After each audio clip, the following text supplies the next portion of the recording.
ya ƙare ya barhama.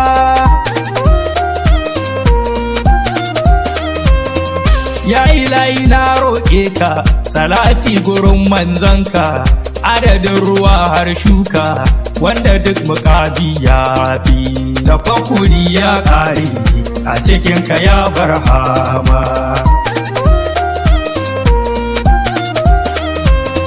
Ali ya sare sahabu masu nuna tsantsar hubbu, a gare ni ba su da aihu, haƙiƙu dole ne na ji zafi.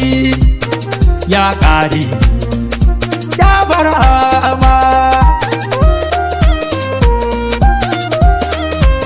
Na gaida sheha na titale da ɗan uwansa Sheikh Jelani, Barhama sanni gausi zamani, shugaba ga dukkan sufi. Tafakkuri ya ƙare